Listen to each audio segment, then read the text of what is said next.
What's up, guys? Friday afternoon and we are loading up. This weekend I'm taking the black truck out the back of Warwick to one of our popular sort of testing grounds. We've got the new P-Core wheels fitted on this. We've done a little bit of work to it. I've got the hub fixed after I smashed the front hub the other weekend. But today I want to talk to you about these bad boys, Thompson MTZ P3s.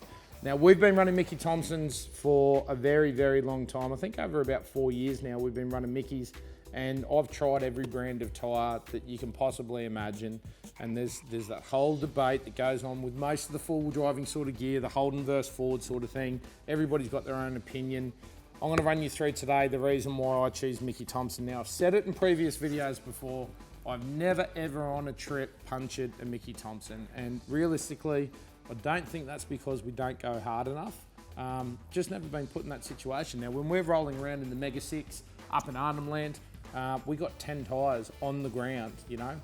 We're running on that rig there. We've got 13 wheels and tyres, 3 spares, and I've never punctured one. Now, I'll talk to you about specifically the mega bogging this year in the Mega 6, and that was one of the most hardcore situations that I've ever been put in. You know, by the end of that day, me, Matt and Bobby, I think we all wanted to kill each other. We're probably at the stage where we're ready to kill ourselves, thinking that we were never going to get out of there. But a big part of what did actually drive us through that bog hole and get us out of there has got to be the MTZs. Mud Throwing Tires. Now, realistically, I'm going to throw it out there and say, for a daily driver, for a car that you are using for absolutely everything, your mud terrains are probably not the best choice, and that's really only because it comes down to road noise, and they're not going to last as long as an all-terrain. I've said it in a previous video, if you were using your truck or your vehicle for dual purpose, I think an all-terrain is definitely the way to go. But for a purpose-built touring car, which is really what the black truck is, the black truck only comes out for specific trips, and same with the Mega 6, I wouldn't have anything else on there.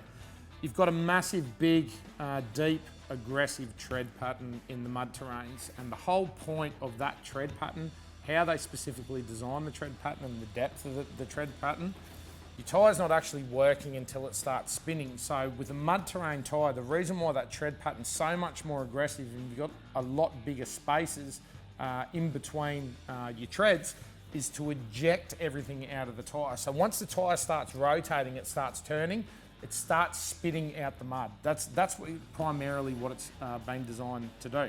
Now, I know for a fact Mickey Thompson spent a bit of time with those guys over in the US as well, where they're from. They put a lot of work into the stone ejectors that they design into the tread pattern as well. So any rocks or stones, it has been designed to get all of that stuff away from the tread. Another really big thing with them is your side biters. Again, there's really 2 reasons for the side biters. I think predominantly what they're designed for. Say if you get in that situation when you're in really deep ruts, which we were in that mega bogging up in Arnhem Land, you just couldn't see it from underneath the water, but I could feel, you know, the car was tracking and I couldn't turn the wheels. But what those side biters are doing is they're designed to act as treads. So when you do get into a rut, you know, you get your tyre up against the rut, you see a lot of four-wheel drivers, they'll turn their tyres like this when they're in a deep rut to try and gain more traction. That's to try and get your side biters to bite in. The other thing they do is they really protect the sidewall of the tyre as well. Now with the P3s, the P3 actually stands for 3-ply construction. So your sidewalls are really heavy duty. You don't get a lot of twist in the tyre. They're quite rigid, which is a good thing. And they're obviously resistant to punches. Once again, never had a puncher in one of these tyres, so I can vouch for that.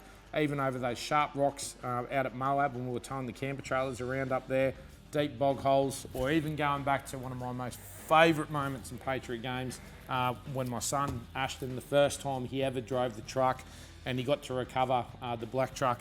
We were riding on Mickey Thompsons back then. We're riding on Mickey Thompsons now. It'd take a lot. You'd have to move mountains to get me to change brand. When we find something that works for us, we generally stick to it. We've got no reason to change, and Mickey Thompson's is our definite tyre of choice. All right, guys, so there you have it. Run through Mickey Thompson MTZ P3s and a couple of reasons why we use them.